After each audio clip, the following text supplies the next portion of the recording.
What is going on, everybody? Welcome into the Wager Alarm live stream. It's Friday night, baby. I'm Howard Bender. With me, of course, Craig Mish. And that's right. It's time to put in our picks for the Golden Nugget Ultimate Football Challenge and the Westgate Super Contest. Craig, how you doing today? Doing well. Friday night here in South Florida. We're waiting for the weather to cool up a little bit here, waiting for our picks to heat up, hopefully here. Great start to our college football season, best start ever, and then came crashing down last week. So we're back again. We're going to win them all this week. I feel confident, feel pretty good. Really good in the NFL last week and this week and the week before and the week before that. So, I think we'll be out on top. It's interesting tonight. We go into tonight not knowing our fifth pick in the Super Contest. So we're going to do it live here on the live stream. I think we did that like 2 weeks ago also. So listen, it's nice to get the process going, to hear the back and forth of things that we're thinking about for the game. So let's get to it. Are you ready? I am. Let's rock and roll and do some Are you sure you're ready? I don't want you to second guess yourself here. You're already doing that for me. Thanks. Can I tell you about that one, Mr. 0-4? You sure? Can I tell you, we've been doing this now for a couple of years, right? Oh. And I think you know me well enough that, listen, I'm in this to win it, and I want us to do well, but like it doesn't crush me like if we take a loss. If we have a week like that, we have a week like that. Nobody goes 7-0 every single week, and anybody who's telling you that they're consistent. People say that. What's that? Some people will say that, but some people will say that, of course. But I mean, listen, people sit there and say, "Oh, I got a 75% winning percentage." Keep trying. Keep trying. No, listen, you jump in these contests and you see the outcome, and look, we've been doing the Golden Nugget. We've never gone 1-6 in all the years we've been doing Never. it. And last week was the first week. So my guess is it was an anomaly, and maybe we'll go 7-0 this week and clean it all up. But I just love to needle you because I know that it crushes me. You get down about it. I know. I feel bad. I don't feel bad when the games are in the fourth quarter and we lose. Right. I will never feel bad about that because I'm like, all right, well, it's at that point it's 50-50. You could go either way. But when the games are over, like in the first quarter and we're down like 35-0, like Georgia was on Arkansas, I'm like, wow, like what, like where was my process there? That's what smacks me in those. But it leads me back to going back and just doing more research and looking at the games and feel good about this week. I think so. Interesting games for sure. Definitely some interesting games. Let's talk about it because we're hitting like two really big point spreads. One, yes, we're laying big points here. Let's talk about that game first, right? Yep. Marshall laying 21 over to Old Dominion. Now, according to my researchers, Old Dominion's been an underdog for 21 points or more twice this season, and they didn't cover either time. So how much do you weigh that into to this game against Marshall? Yeah, I mean, Old Dominion is just, the bottom 5 in all of college football this season. So, you're looking at a game like that. Marshall, I don't think, has played as well as they can, and going back and looking at some of their games and their scores. And this is a conference game, and so things get serious for Marshall this week. Old Dominion, and again, this goes back, probably a few years, but 7-18-1 against the spread in their last 26 conference games. So that's about the worst you can possibly get in college football. And Marshall has a pretty good running game, really good running back. His kid, Rasheen Ali, is doing the scouting on him. I think he's going to be in the NFL either next year or the year after that. So I think that Marshall's luck changes a little bit this week. They haven't looked great, but they're fourth in total offense. I don't think Old Dominion can keep up in this one.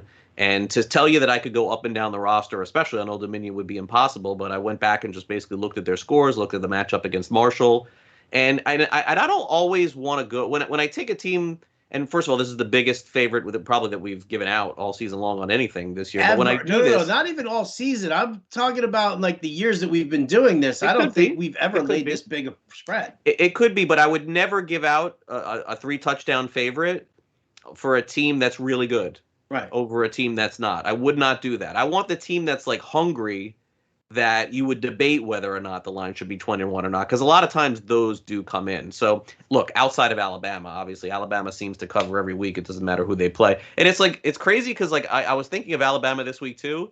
And it's like every week you don't take Alabama is a win that you could have had, but you don't want to be on Alabama the week that they don't cover, because and then it's like, it's because their spreads are so big every week, and they play Texas A&M. But regardless, we'll take the Thundering Herd this week minus 21. I love it. All right. The other big point spread we'll talk about in just a few seconds, right? Let's cover a couple of other games here that we're looking at. How about the road dog Utah Utes? Yes. Traveling down to Southern California. They're taking on USC. Utah's actually coming off a bye, which I think week 3, you and I were talking about that and how effective that is for a program. So Utah off a bye. You like them covering this 3-point spread? Better for college off a bye than it is for pro a lot of times. Sometimes certain teams do well off byes, but in general, college football teams that get a week off usually play better. USC 123rd in the country in penalties. Utah is more or less the opposite. So you have one very disciplined team versus one that is not. USC has been impossible to figure out. We faded them a few weeks ago. Actually, we went on them, a few weeks ago. They fired Clay Helton. They brought in the interim coach. They destroyed Washington State. The following week, they come back. They lose to a team that we're going to talk about here soon in Oregon State. And then last week, they beat Colorado, and I don't think Colorado's very good.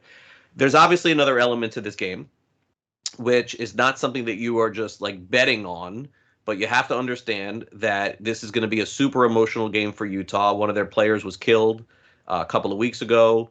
The mother of the boy who was killed gave her endorsement for them to play this game this week. There was some thought that maybe Utah would take 2 weeks off. They also unfortunately had a death in the off season as well.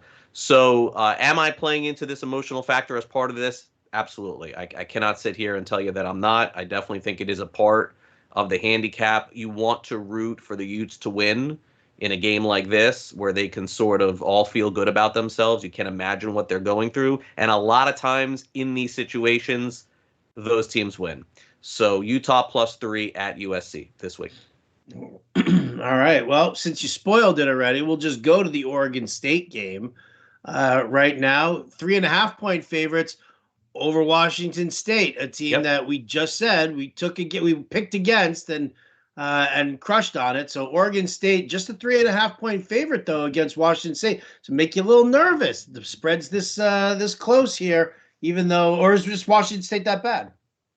Yeah, this will be my favorite pick of the week. Okay. Oregon State looks to be good for the first time, maybe in like 8 or 9 years. It feels like forever. They've been slowly building this program back. They're 4-1 against the spread. They're leading their division. They have a chance to win the Pac-12, which is just insane considering that Oregon already lost, and they lost 2 of their best players, one on offense, one on defense. Chance Nolan on Oregon State. He's going to be drafted in the NFL, Howard. He's the 7th highest graded quarterback according to Pro Football Focus. Their offense is super good. Really, the problem with Oregon State, just as we watch them moving forward, because we're going to be talking about them, I think, a lot this season, is the big play. They give up a lot of big plays, a lot of high-scoring games, but that kind of plays, I think, into what Washington State does not do. They've just been shuffling these quarterbacks back and forth. Honestly, since Mike Leach left, I don't know. This team just hasn't looked Washington State's looked awful. USC, we faded Washington State a few weeks ago. USC blew them out. I think they're the worst team in the Pac-12. So for me, it's just basically taking a team that the weakness of a good team doesn't really play into the strength of the other, which essentially is Washington State. They run the ball pretty well, but they don't throw. And they've been going back and forth with these 2 quarterbacks all season long. And I think Oregon State, I don't think they're going to be in the playoff. Let's not get crazy. But I do think you're going to see them in a pretty big bowl game this year for the first time, maybe since I think, was Mike Riley the head coach at Oregon State? It's been a long time, man. I don't even remember the last time they were good. So Oregon State -3.5 is my favorite of the week in college. Favorite pick of the week there. Getting some of that Saturday Night Beaver. Love it, Oregon State. Final game. Thanks for that. I got to throw it in there. I gotta. Come on, it was a great movie. Boogie Nights, so good. All right, final pick then. So here we go, right? So it's Utah +3. It's Oregon State -3.5. It's Marshall -21. Bum, bum, bum, bum. Hello, New Mexico State playing at Nevada as a 30.5 point underdog. It's Yep. the line is for the Golden Nugget. The line might be 31 right now, but for the Nugget, it's 30.5. Okay. Talk to me here, New Mexico State. How in the? I know they're 4-2 against the spread, but Right. this is a big, big, big, big, big, big. Yeah, we'll be praying in this one in the first quarter. No, what happens is last week online. I watched some of New Mexico. I don't know what I was doing, watching New Mexico State play. I think they were playing San Jose State, and San Jose State is good, and they were like going toe to toe with them. So look, I don't think that the Aggies are going to win this game. All right. But, then this week I saw the line. I was like, oh, 30 points. Like, I mean, didn't they just lose like by a little against San Jose State? I'm like, all right, let me dive in a little bit deeper here. So Nevada averages 32 points a game. New Mexico State averages 22 points a game.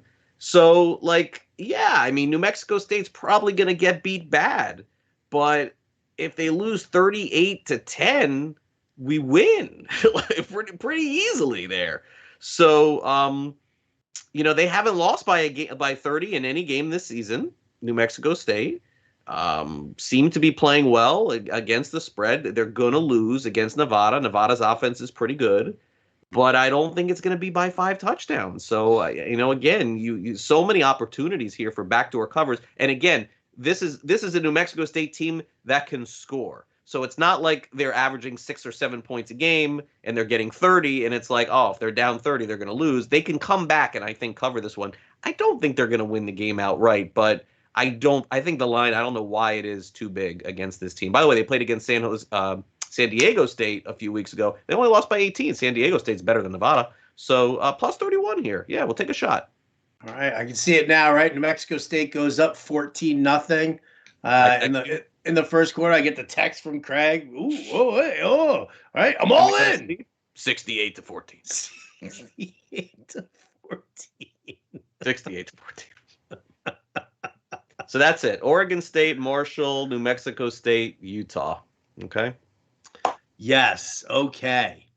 Sounds good. All right. Let's talk about for those are our college games here. Now let's go to our pro games that we're looking at, and I think this was probably the easiest pick of the pro teams so far. Like we're gonna do our 5th pick for the Super Contest, live here, but I mean Bengals +3. You and I jumped on this on Tuesday. Yeah. We were like in lockstep completely on this one here. I mean, again, whether Joe Mixon's playing or not, I feel like this is just. We said it then. If Green Bay is cruising like they are and Aaron Rodgers is as good as he is, why is it only a 3-point spread? Yeah, it's a strange line. Probably it's one of the weirder lines of the week. The other one for me is the Giants, only 7-point dogs against Dallas. That one, but I'm scared now to go against Dallas with the points they're scoring. But like Green Bay is going to have fans in Cincinnati too, and like everything seems to be playing in their factor, but. Look, the Bengals look pretty good, man. Like they attack, and we talked about strengths versus weaknesses. The Packers' pass defense, I mean, they're missing like a bunch of guys. It may be really ugly for them, and I could just see this game going back and forth. Is it going to be a close game? Yes. Will it be in the fourth quarter? Very close. Yes. But this is such a big game for Cincinnati, where they could really make you feel like the corner is being turned. Maybe not feel like they're going to win the Super Bowl, but. Again, if the line was Green Bay -4.5 or 5, I probably would think, that means Green Bay is going to win. But my guess is the public will pound the Packers here. Very public team. When we look at the Super Contest picks on Sunday, my guess is Green Bay somewhere in the top 5. Just to recap for last week, the number 1 pick in the Super Contest, the most pick game in 2 years was Tampa Bay -7. Against New England. So fading the top picks is definitely the way to be. So I'm not sure if Cincinnati is my favorite pick this week or if it is another one that I want to talk about. But definitely Cincinnati is in the program for us this week. Absolutely. Take the Bengals. Yeah, definitely take the Bengals. I'm liking that. All right, the next game that we're going to take in the Golden Nugget, it's a 3-point spread here. Buffalo Bills traveling to Kansas City.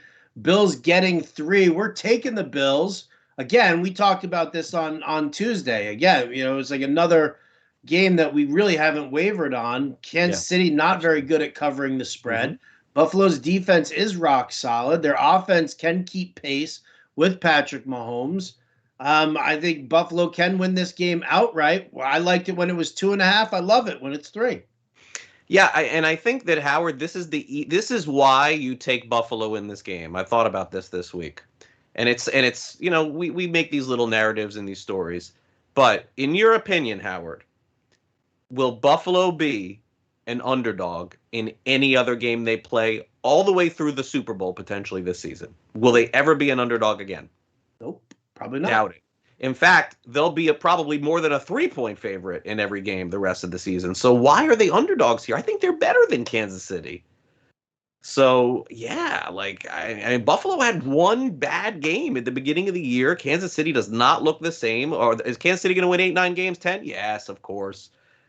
Does Buffalo not look like the best team in the NFL? They do to me. They should This not is be this is this is everybody jumping all over Mahomes' 5 touchdowns last week. And, yeah, Buffalo scored 40 points, but it was against Houston. It doesn't matter. But you're right. Everybody keeps thinking about Buffalo losing, their first game against Pittsburgh.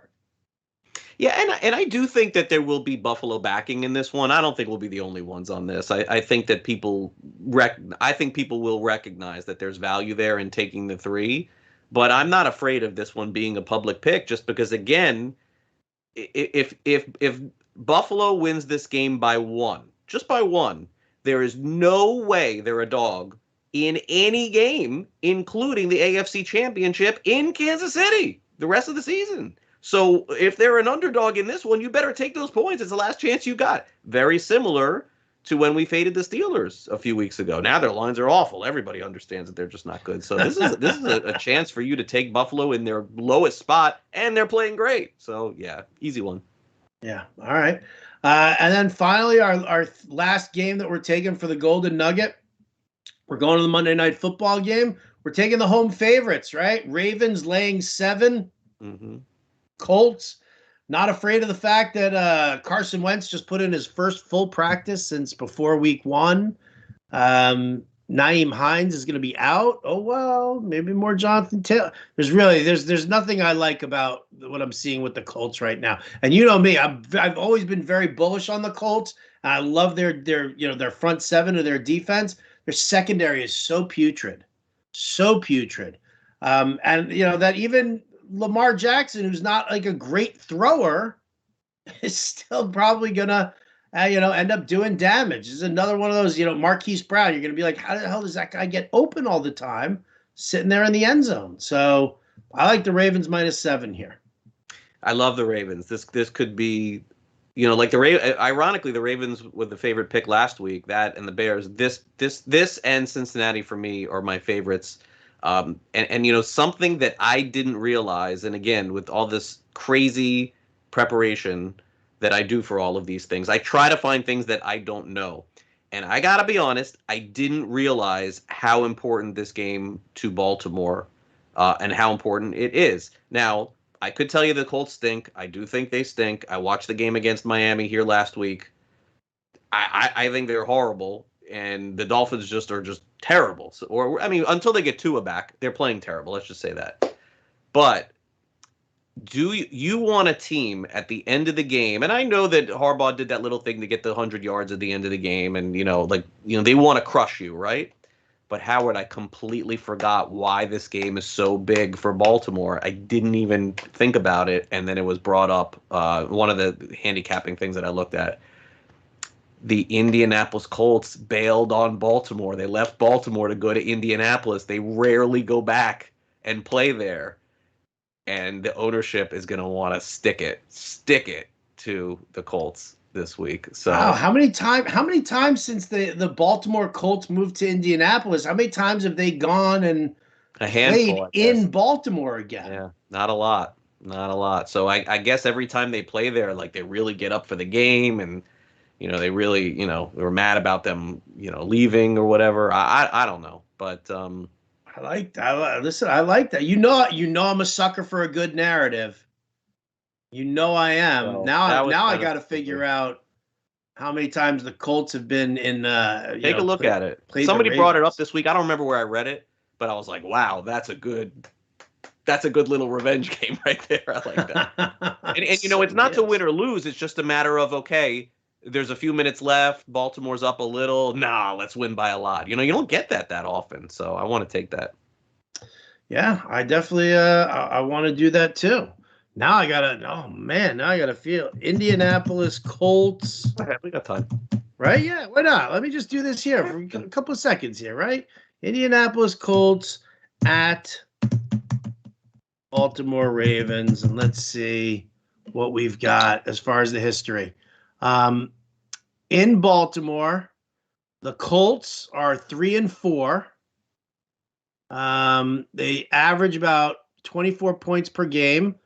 The opponents, obviously, the Ravens average 23.7 points per game.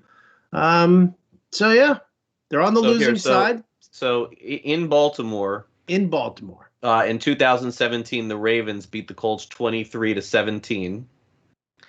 The previous game was the 2013 wild card. The Ravens beat the Colts 24-9. 2011 wild card, Baltimore beat Indianapolis 24-10. Indianapolis last beat Baltimore in Baltimore in 2009. So there you go. There you go. I love it. All right. I'm all in. And who the heck was the head coach of the Ravens in 2009, by the way? I don't have no idea. Coach of the Ravens in 2009. I don't even remember anybody before Harbaugh, do you? I don't think I do either. I can't even remember one coach. It's like Ray Handley. No. Ravens coaches through time. Ravens head coaches. It was Harbaugh in 2009. Wow, he's been there that long? Damn. He's been the head coach since 2007. That's crazy. That is insane. That is definitely insane. Well, Mazel Tov to the Harbaughs, right? I mean, to be holding that gig that long. They win 1 million games every year. You should hold it. Let's go to the Super Contest. Now, all these games that we're using, the pro games that we're using in the Nugget, we are using in the Super Contest. However, we are getting 3 points for the Bengals. Yes. We are only getting 2.5 for the Bills. Okay. But we are giving the full 7 for the Ravens. Okay, but we gave 7 on the other Nugget, no? Yeah. Yeah, 7. Yeah, Raven. Okay. So the only one that's different here is the Bills. Our final 2 picks. Yeah. Final 2 picks. The first one that we're making, that we know that we're making, I mean, come on. Minnesota against Detroit. Yeah. I mean, I didn't realize how how injured Detroit's offensive line is. I didn't know that. I guess I saw that yesterday when you brought it up to me. That was what, it's not that I love the game, but that line sort of tells you, like they're going to get killed, So let me understand this straight. So Detroit goes to Chicago last week. They're +3. And then they go to Minnesota the next week. They're getting 10. It's just like, what happened? Between last week and this week, everyone thought they were going to beat Chicago. Now they give them no chance in Minnesota. Yeah, I think, I'm still worried about the running back. Cook did not sound this week like he said he was 100%, so there's going to have to be some throwing, but still an afternoon game. Give me Alex Madison. Let Kirk Cousins throw to Jefferson and Thielen. That, please. I think the big factor here is Penei Sewell and Frank Ragnow are out for the Lions, all right? Hawkinson, questionable, might not play. Wow.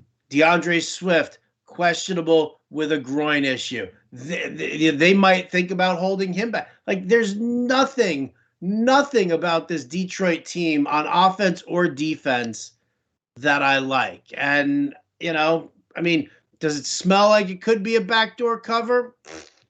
if that's how I lose this game, fine. But I think the Vikings have this one well in hand. This one, and yeah, laying 9.5. Come on, I'll do it. By the way, we hit the Rams Thursday. I mentioned that. He did hit the Rams on Thursday. Yep. Russell Wilson with a ruptured tendon in his finger, now out for a month, maybe even 2. We're going to have to start picking against the Seahawks and Geno Smith. You know, that was the first game we thought that maybe we would actually use the Thursday game for the first time all year. It's a shame, though. I mean, I don't know. Is it worth it for that one to try and go for the others? I don't know. Yeah, I just saw that report on Seattle. Yeah. I mean, their season's kind of over, huh? Like, they're in big trouble now, right? They're in big trouble. They're definitely in big trouble. All right, well, let's make our 5th pick here. Now, we're going to do it live. Yeah. Again, we're taking the Bills. We're taking the Ravens. We're taking the Bengals. Yes. We're taking the Vikings. Yes. And now here we go. We've got games to sift through, right? Falcons against the Jets. Jets getting 3 in London. I don't know. I mean, Falcons receivers are all out. Like, I mean, I like this guy Zacchaeus, but I mean, the Jets seem to be turning it around a little bit. It's London. So under 45, can we use that option? That seems like I don't know. Okay, listen, that's fine. Bucks hosting the Dolphins. They're laying 10 points. Yeah, the Dolphins, gosh, they look so bad, but Miami has shown up in these weird games, man, like against Kansas City when they were good, Philadelphia when they were good. Like, you can't, like, they're hard to figure out. This has backdoor cover written all over it. Yeah, I mean, they almost covered last week against the Colts. Like, they were getting smashed, and they just, like, came back, like, scored a couple touchdowns late. Yeah. Fuller is out. I don't know. Not my favorite pick.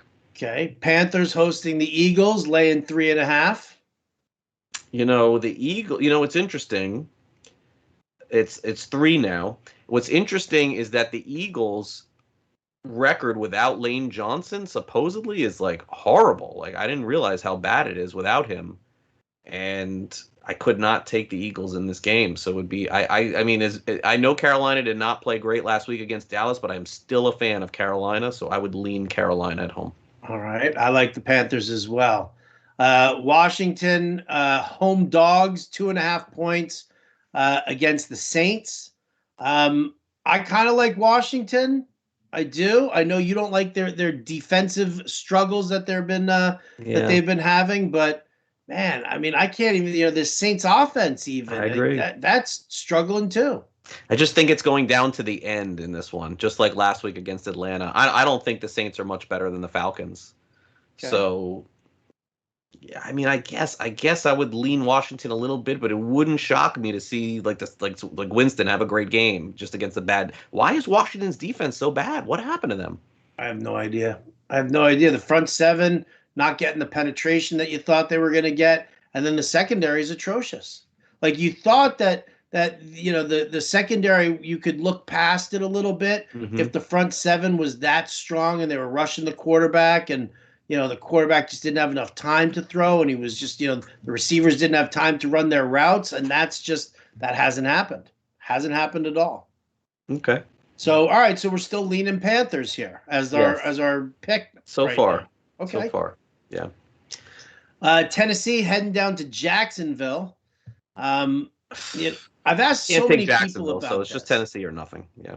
Well, see, you say that, but the question is the Urban Meyer stuff going on? Is that going to be that much of a distraction that the Jaguars aren't, or could this be something that unites the team? Because all right, so just hear me out for a second. Yeah, no, hear me out. It's fair. So we already know that he started losing the locker room during during training camp. All right, the veterans weren't putting up with his stuff, and he was obviously realizing that he's just not in that same situation that he is in college, and so it's a different world here for him now. Yesterday, as practice came to a close, all the players stayed on the field, huddled up at the 50-yard line, Craig, and after the inspirational words of wisdom from Trevor Lawrence, it was grind on 3. was how they were going to break up that huddle as like a little dig over towards Urban Meyer. So Yeah, is it a unifying thing for the Jaguars where they're like, you know what, this guy's just he's not long for coaching us anyway. Let's do it for ourselves. Or is this just, Titans are going to kill him? Again, I don't know that I could take Jacksonville. And you know what? It's hard with Tennessee because I'm convinced they have the worst defense in the NFL. So They do. It's bad. I really think they have the worst defense in the NFL. Wouldn't shock me to see the Jets only score twice or something like that this week, and the Jets just carved up Tennessee. So I don't know. I don't know. Tough one. Tough one.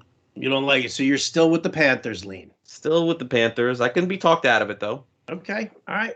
Patriots Patriots traveling to the Texans. 9 points there.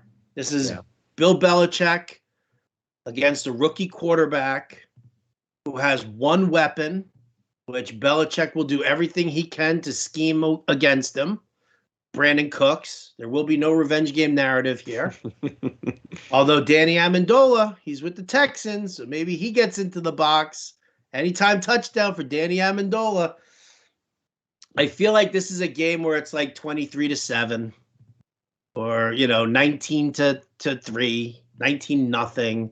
I see this being a lopsided game here that the Patriots win. They're not going to blow up the scoreboard or anything because that's just not their game right now. Right. But I feel like they have it well in hand enough to cover the 9. Yeah, I mean, I could be talked into New England. I would not take Houston here. Did you say you wouldn't take Houston? Yeah, I don't. Who's asking you in to? The rest of the season? I think that the early season close game stuff is done. I think that's out now. But again, they had 10 days to prepare. Oh, there you go. All right, so Panthers laying 3.5. Patriots laying 9. Still like the Panthers. Still on the Panthers. Sammy Darnold, baby. They look good. They look good. Dallas just got them, I think that's a good team. I gotcha. Raiders home laying 5.5 to the Bears. No idea. No clue. No clue. No clue. None. Chargers home favorite laying 1.5 to the Browns. They are now 2.5. It's now 2.5? Mm-hmm. Wow. They're now 2.5. Maybe, I guess, because Mayfield one hit, and who knows? Maybe. Is that why? It's very possible. It's very possible. But Chargers have been weak against the run. You're going to see a lot of Nick Chubb and a lot of Kareem Hunt. Yep. But did I just see a little value on the pick here? A little sparkle? Maybe. Taking the Chargers as a home favorite, Craig?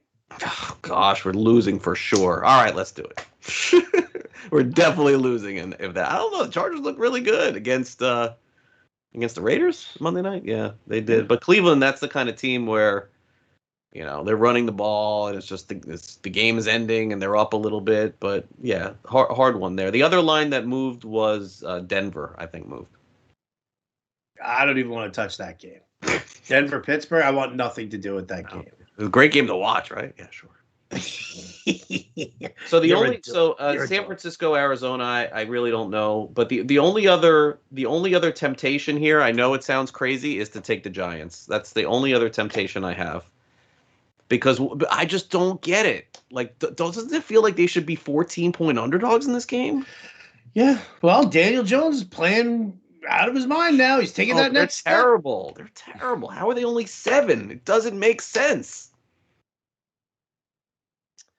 I don't want to touch that game. Okay, so let's take either Carolina, or New England. Or New England. Sells, you want to break the tie? I think that's the pick. All right, there you go. For those of you who can't hear what Matt Sells just said, he just said to Carolina. He just said, "I'm going to go grill. Goodbye." He's like, "Oh, dinner's time. Dinner time." It's like, all right, we're gonna imagine buying a grill in Nebraska with the meat they have there. It's got to be like everybody has to have a grill in Nebraska. It's like heaven on earth. Well, except in Nebraska. So there you go, guys. Looking forward to this one here. So Panthers minus 3.5. Yes. Bengals +3. Mm-hmm. Bills +2.5. Minnesota minus 9.5. And the Ravens -7. 3 favorites. Oof. Ooh. Scary. That's I don't know. I'm scared. 3 favorites going into the week. I mean, have we done that yet this year? I don't think so, right? No, I feel like we did. Maybe like 3 favorites? Yeah, like week 2. Did we? Okay. I feel like we might have. Do you want me to go to wageralarm.com and look at all the tickets? I mean, we definitely have had favorites before, but we probably lost them all. No. No, only in college. Only in college.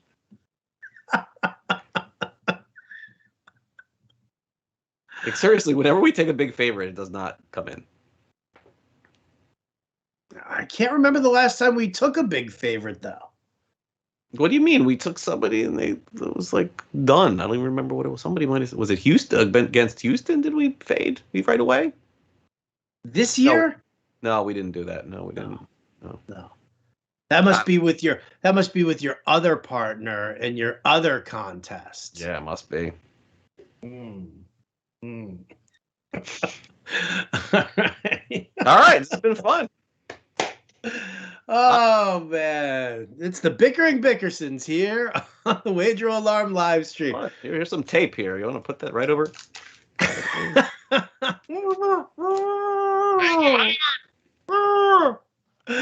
That's gonna do it for us. Wager Alarm live stream. These picks will be posted over at wageralarm.com so you can see them for yourself. What? These picks will not be posted. Are you just going to keep talking when I'm trying to get out of here? I know you love that, so that's what I'm doing. I do. I love